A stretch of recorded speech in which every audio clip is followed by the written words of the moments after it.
Here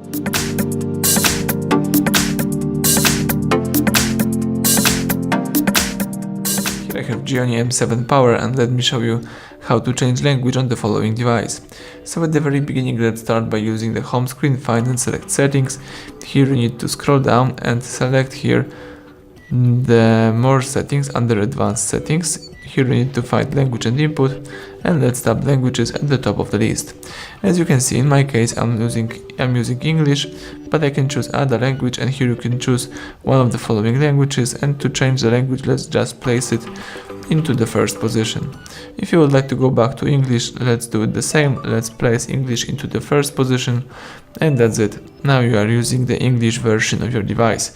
So everything went well. Thank you for watching. Please subscribe our channel and leave thumbs up under the video.